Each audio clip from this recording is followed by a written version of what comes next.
Roadkill Extra shows up every weekday on Motortrend On Demand, and you can see them all with a 30-day free trial at motortrendondemand.com. But here's an example of one of the shows that you missed last week.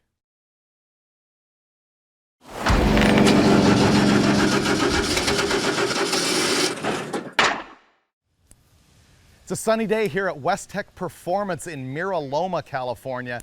Now this is where we do a whole lot of work, and in particular today we're shooting the episode with Mighty Car Mods, where we're putting together this 69 Chevy Impala with that blown big block Chevy that used to be in the Crusher Camaro. And fortunately our friends out here were kind enough to let us use their parking lot for this gig because we got thrown out of our own shop. And I thought I would maybe walk through this place and show you a little bit about it, because we use it all the time, both for magazine dyno testing and also for Engine Masters. Every episode that you've ever seen of Engine Masters is shot right here. We're in a little industrial unit here, again, Mira Loma, California, Westech Performance Group. They've got two halves of the shop. You never know what kind of crazy stuff's going to show up out here on any given day, like this little Chevy pickup. I forget what year that is, 39-ish. He's maybe coming in for a little bit of a tune-up help, which they do on this side. This is their Superflow chassis dyno right here.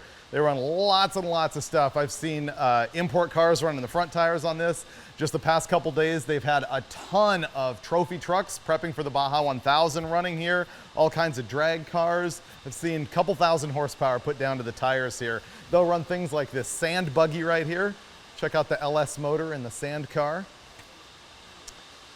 Another sand buggy over there. There's always projects just stacked up everywhere of all sorts of different kinds. Some of this belongs to Rick Stoner, who's the owner of the place. Some of it is customer stuff.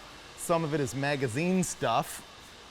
I don't really know the specifics of like why this historic vehicle Corolla is here.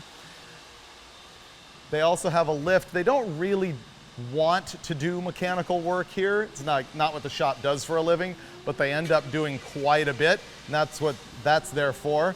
Rocket Brand Racing Fuel is a sponsor of Westech. That's what we use for all of our chassis dyno testing and engine dyno testing. So it comes in here. Those are actually empty, I believe. You'll see there's a lot of engines stacked up over here. Again, some of this stuff belongs to magazine guys. Really, Westech was founded with the idea of helping magazines do their dyno testing, because there was a long time sort of a gap in the 70s and 80s where the magazines didn't do a whole lot of engine testing because there just wasn't a facility to do it. So when they opened this place up, all of a sudden there was a big glut of testing, and I think the magazines have gotten a whole lot better for it. Back here is like their machine shop area. You can take a glance in here and you can see there's a regular customer who's getting his engine hung there on the dyno. Looks like he's got a big block Chrysler there that they're gonna run. That's Steve Brule, my good friend and Engine Masters co-host. He runs the place here and does all of the like trickery on the dyno, all the magic stuff that nobody really understands, all the flipping of the secret switch to make horsepower. The secret switch, yeah. So you have two 902s now, right? Yes. So both of these are Superflow 902s. You used to have just a 901 on this side. Yep. And what year did you guys go to two dynos? Well, it was about 2000 when we got this space and put the chassis dyno in. Right. And then this was up and operational in 2008, I believe. In fact, you were part of the first test with Steve Matusik. Oh, right. For the float bowl test. That was the first, that was the maiden voyage on this dyno. Okay. And then we changed out the 901 in that cell to a 902 also in 2010. And so now they run both dyno cells many days, right? Many Steve runs back and forth between the two, making it happen. So are these all magazine stuff, customer stuff, all of the above? Yes. Yes. Okay. Moving on. Check this out. This is like the wall of intake manifolds. There was a time when we did so much magazine testing that we just had to have a whole bunch of intakes, and they've sort of collected them over the years as donations from like Wyand and Edelbrock and such. So often when we'll come in, we need Steve to save our bacon on making some engine run. We'll pull stuff out of stock here, or look at the header collection over here. Yeah, we'll have to go upstairs too, because upstairs is where the really good header situation goes on. Come on up here. Check this out. This is the extremely well organized, actually it used to be, but it's sort of gotten out of shape, header collection. But you'll notice that they are all bolted together. So you can, if you can spot a flange and know what engine it is, that's a 426 Hemi right there, etc., then you can pretty much find what you need as far as headers go. And there's turbos sitting around, a whole lot of stuff. They're sponsored by companies like Lucas Oil, Rocket Brand, Comp Cams, and so they supply a lot of the materials that we use for our dyno testing, and really close relationship with Holley as well, and they send us a lot of hooker headers for our testing. Head back on down here. Amazingly, you can find anything you need here if you look long enough. Sometimes it gets a little bit hectic. This is the big water tank right here. This is just this dyno, right? There's another water tank over there. This is what the dyno uses in the water brake to actually measure horsepower. And up here is, tell us what's going on there, Steve. Actually, I need to stand next to you so that my mic will pick you up. Okay. No, it's just a heat exchanger. We actually, for durability testing, can pump this water through that giant radiator. So it helps keep the water for the dyno cool for engine purposes and the absorber, and those hot summer days here in Southern California when we get heated up pretty well. And sometimes the dyno water gets stanky. Yeah, you have to change it every once in a while. No matter how many bottles of bleach at some time, you know, it just gets stinky. But it's kind of weird. We'll walk in some mornings and you look at the dyno and it's got black water in it. And I don't know, some strange chemical thing happens. Don't talk about it. The EPA will be over here. Yeah. And so this is the second dyno cell. This is where we shoot all the Engine Masters shows, is in this one right here. And it looks nothing like this when we're doing Engine Masters because the guys come in and completely light the whole place, like radically differently, and makes it look sort of more high-end than it actually is. This is the reality of it right here. The way the dyno works is we mount an engine to this. You'll see it's very much like a transmission bell housing. It is a transmission bell housing, and it's splined here. We don't have to hang starters on the engine anymore because there are dual starters right here on the thing. Do we actually use both of them or just one? Both of the starters turn, and then here's your water brake or absorber, which is the thing that actually has the strain gauge on it, which is measuring what the torque is, which we then extrapolate horsepower from. And airflow through the dyno is a really big deal, and I think it's probably one of the things that makes the Westech cells way different than a lot of places. There's a massive fan up in here, which you can't really see because it's super dark, and it is pulling air up this way and drawing it through these vents in the wall over here.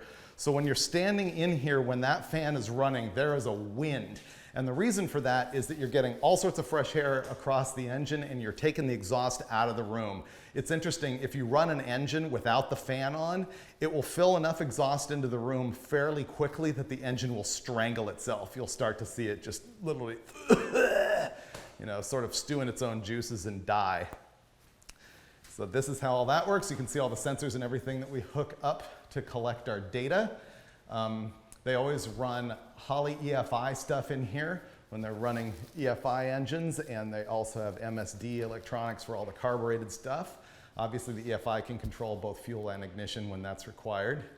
And you've got gauges out here, but that's sort of just an FYI. The only one we really use here is oil pressure when we're pre-lubing an engine so that we can see if it's getting pressure. And over here, this is the control room, which also looks crazy different when you'll see it on Engine Masters. And this is where Steve will sit and run everything. You can see what's going on, work the accelerator, the emergency stop. We see all of our data right here.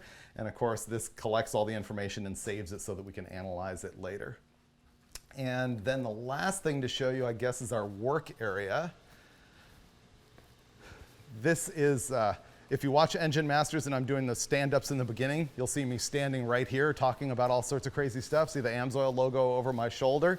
It's lit crazy different. We have walls of lights along here, stuff hanging up above me. It looks all blue and crazy, but this is where we do most of our work. He was working on one of our Engine Masters engines that we blew up here the other day, but I don't see it right now. Over here is the wall of Felpro gaskets that are in stock. a whole bunch of engines that are being worked on. I think this is mostly Richard Holdner's stuff. Holdner's a freelancer.